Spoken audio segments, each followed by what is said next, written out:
Alors aujourd'hui, je vais essayer de vous parler de ces lectures qu'on a entendues, ces textes de la parole de Dieu, à partir de la première lecture, Jonas. S'il y en a qui se découragent devant la lecture de la Bible, vous pouvez commencer par le livre de Jonas, parce que ça fait à peu près 2 pages et demie ou 3 pages dans votre Bible. C'est extrêmement court, mais c'est une histoire très intéressante, riche d'enseignements. Et puis c'est vraiment, ça a été mis là pour une bonne raison, hein, en parallèle avec la deuxième lecture et l'Évangile. On va essayer de comprendre. Alors Jonas, on est donc, le livre a été rédigé, semble-t-il, au 6e, 5e siècle avant le Christ, 6e siècle je crois. C'est en forme, c'est un genre littéraire d'une fable. Hein. Nous n'affirmons pas que tout a réellement existé, hein, mais comme tout ce qui est dans la parole de Dieu, hein, c'est riche d'enseignements pour nous. Alors, qu'est-ce qui nous est dit au sujet de ce Jonas ? Le Seigneur l'appelle et va lui donner une mission. C'est d'ailleurs vrai dans la Bible, tous ceux qui font l'expérience de Dieu sont toujours envoyés en mission. Hein. On n'échappe pas à la mission dans la Bible. Hein. Quiconque fait l'expérience de Dieu se retrouve tôt ou tard devant Dieu qui lui dit « Je t'appelle pour faire ça, pour faire ci, pour aller là-bas. » Hein. Donc si vous pensez y échapper, non, vous n'y échapperez pas vous non plus. Hein. Plus vous vous rapprocherez de Dieu, plus vous verrez bien que le Seigneur va vous demander des changements dans votre vie. Hein. C'est ce que Jésus dit à l'instant dans l'Évangile, on l'a entendu. Il commence par dire « Convertissez-vous », métanoïa, métanoïete, je crois en grec, hein, c'est-à-dire changement de mentalité. Hein, le nous, l'esprit, hein, métanoïa. Changer de mentalité, convertissez-vous, en fait c'est changer de mentalité, changer ce que vous pensez. Ce que vous pensez n'est pas dans la bonne direction, accueillez une nouvelle parole que je vous apporte et qui va vous faire changer de vie, nous dit Jésus. Bon, mais revenons à Jonas. Alors Jonas, il reçoit donc cette parole, il entend la parole de Dieu, c'est déjà ça. Hein, dans la vie de Jonas, peut-être qu'il y avait aussi, comme dans notre vie, des bruits de toutes sortes, hein, les bruits de la circulation, les bruits de nos amis, de la famille, de la télévision, de la radio, de la musique qu'on écoute, etc., etc. Et à travers tous ces bruits, eh bien, Jonas a le mérite d'écouter, d'entendre cette parole de Dieu qui s'adresse à lui. Et nous sommes nous aussi appelés dans notre vie à faire un peu silence pour entendre la parole de Dieu. Alors voilà que Dieu lui dit « Je t'envoie, tu vas partir, lève-toi, va à Ninive, la grande ville païenne. » Alors Ninive, donc imaginons Jonas qui est un prophète d'Israël. Ninive, c'est à des centaines de kilomètres à l'est, donc vers l'est, vers l'Irak actuel. Hein, c'est à quelques distances de la ville actuelle de Mossoul en Irak. Et c'était la capitale de l'Assyrie. Les Assyriens, ce sont les grands ennemis d'Israël depuis des siècles. Et donc c'est vraiment une mission suicide que Dieu lui demande, apparemment. Va chez ton ennemi, va dans la capitale de ton pays ennemi, et là-bas, annonce-leur une parole qui en plus va leur faire un grand déplaisir. Hein, tu vas leur dire que moi, Dieu, s'ils ne se convertissent pas, je vais détruire leur ville dans 40 jours. Donc c'est vraiment une mission suicide. Le pauvre Jonas, il va directement à la mort, hein, s'il obéit au Seigneur, apparemment en tout cas. Et donc on peut comprendre sa réaction. Qu'est-ce qu'il va faire ? Vous le savez peut-être, hein, il fuit cette volonté de Dieu. Hein, Dieu lui dit, va vers l'est par la terre, et Jonas va aller vers l'ouest par bateau. Hein, il va aller vers Tarsis. Tarsis, c'était considéré comme le bout du monde, vers l'Espagne, vous voyez, là-bas. Et c'est par là-bas, donc par la Méditerranée, que Jonas s'embarque. Il fuit littéralement la volonté de Dieu. Et qu'est-ce qui va se passer ? Eh bien, ça va être la catastrophe. Une série de catastrophes qui vont arriver.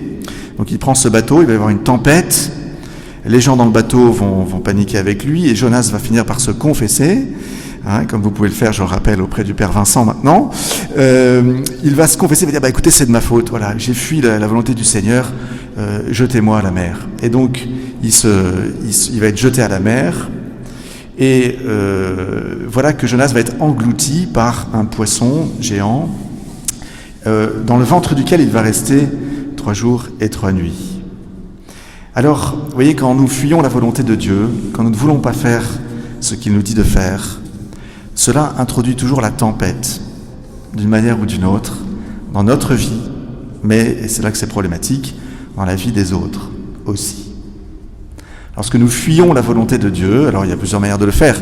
Déjà de faire des péchés graves, bon, mais aussi de ne pas écouter la parole du Seigneur, de ne pas faire ce qu'il nous demande de faire, les missions qu'il nous demande d'accomplir. Lorsque je les fuis, ces missions-là, eh ben, ça va causer du mal au monde. Ça va causer une tempête autour de moi, dans ma vie et autour de moi. La volonté de Dieu est toujours le souverain bien le plus grand qu'on puisse imaginer. Et quand je me soustrais à la volonté de Dieu, ben, je laisse le mal s'accomplir un peu plus dans le monde. C'est pourquoi il est bon de vérifier que nous faisons vraiment la volonté de Dieu. Vous voyez, la vie chrétienne n'est pas seulement de fuir les péchés graves. Ça c'est le pharisien. Voilà, j'ai pas volé, j'ai pas tué. C'est ce qu'on entend nous aussi parfois un petit peu, un tout petit peu, pas chez vous, mais chez certaines personnes qui nous disent mon père, moi il n'y a pas de problème, j'ai pas tué, j'ai pas volé, je suis pas un mécréant. En fait, si, tu es peut-être un mécréant, c'est-à-dire que tu es un mal croyant, parce que tu t'imagines que Dieu te demande simplement de ne pas faire le mal. Non, Dieu te demande d'accomplir le bien et en plus d'être attentif à ce qu'il te demande, peut-être très précisément, et que tu vas découvrir justement en écoutant sa parole, en te mettant en contact de sa parole. Alors, voilà que notre Jonas se fait engloutir par un poisson, et il va passer 3 jours et 3 nuits dans le ventre de ce poisson. Ce poisson, il symbolise les moments de notre vie où nous sommes vraiment dans le noir, oui, où une volonté supérieure à la nôtre semble nous opprimer, semble nous empêcher d'accomplir ce que nous voudrions faire. Jonas, dans le ventre de ce poisson, qui va d'ailleurs le conduire au rivage pour qu'il puisse enfin accomplir la volonté de Dieu, Jonas, dans le ventre de ce poisson, ne peut rien faire. Il est là soumis à quelque chose qui est terrible, il est dans le noir, ça ne doit pas sentir très bon d'ailleurs dans le ventre du poisson, mais passons, et en tout cas il est vraiment livré à une volonté qui n'est plus la sienne. Il est crucifié, on pourrait dire, ou comme disent les grands mystiques, il est dans la nuit spirituelle. Il a l'impression de patauger, c'est le cas de le dire, il navigue mais il ne sait pas où, il ne sait pas vers quoi, il est dans le noir le plus total. Eh bien, dans notre vie, il nous arrive tous de ces moments-là, moi le premier aussi, des moments où on ne comprend pas ce que Dieu fait, on a l'impression que tout va mal. Alors il y a plusieurs raisons à cela, peut-être qu'on est dans une situation de péché, alors là c'est clair, sors de ton péché si tu veux y voir clair, commence par ça. Mais il y a parfois d'autres situations où tout simplement nous résistons à Dieu, comme Jonas l'a fait. Nous résistons à Dieu, nous ne faisons pas ce qu'il veut, et nous le savons parfois très consciemment, que nous ne faisons pas ce que Dieu veut, nous n'accomplissons pas sa volonté, et alors là, forcément, on va être dans le noir. Mais il y a parfois des moments plus mystérieux où vraiment on fait tout ce qu'il faut et on ne comprend pas ce qui se passe, rien ne va plus dans notre vie. On a cette impression en tout cas.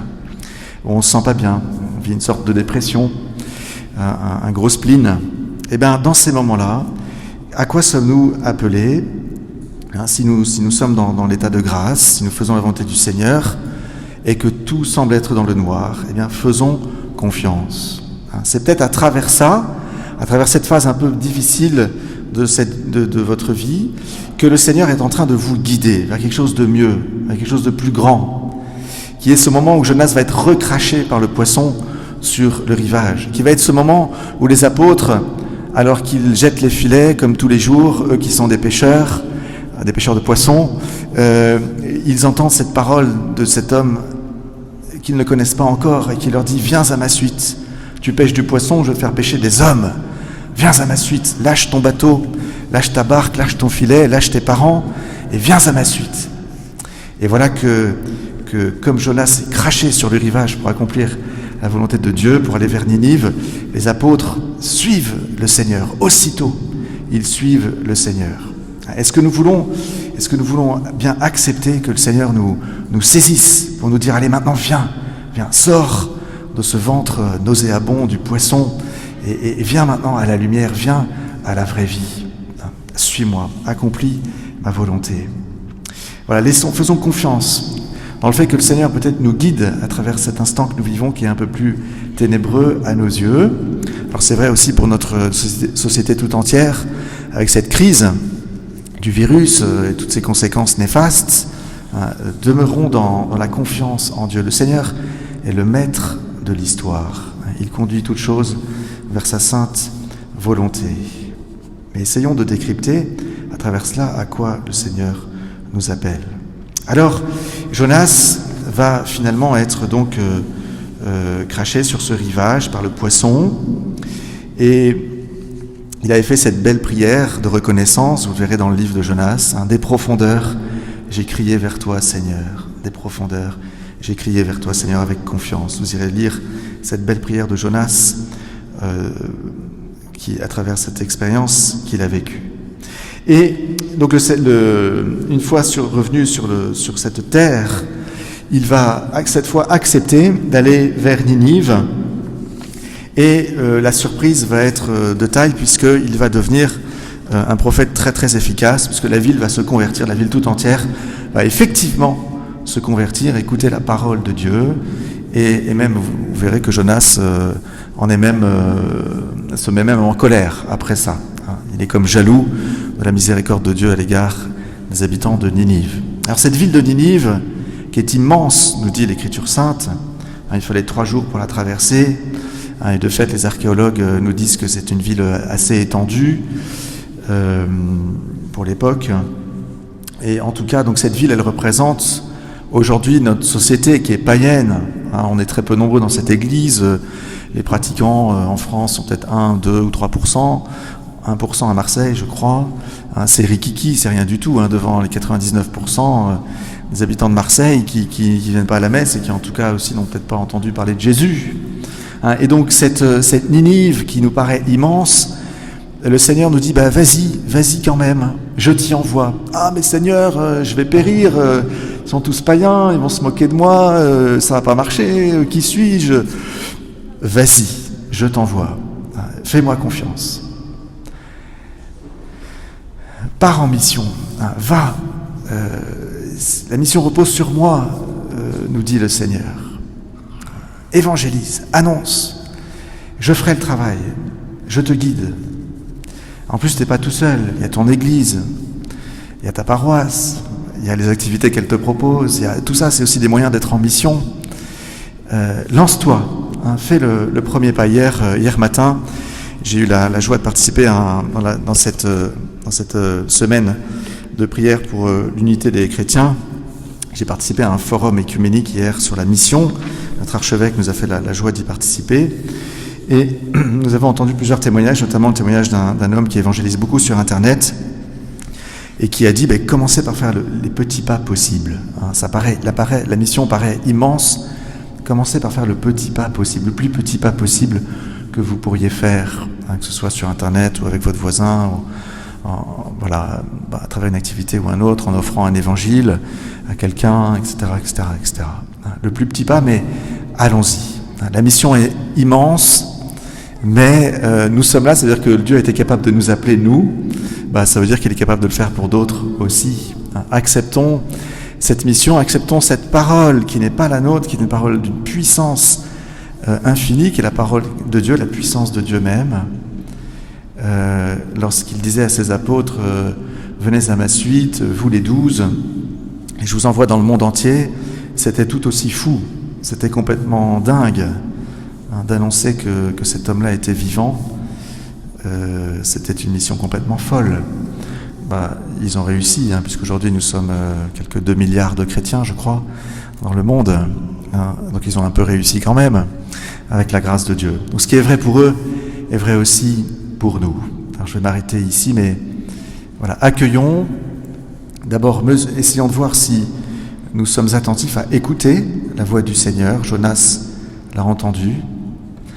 Essayons de voir si nous ne sommes pas en train de fuir la volonté de Dieu, peut-être.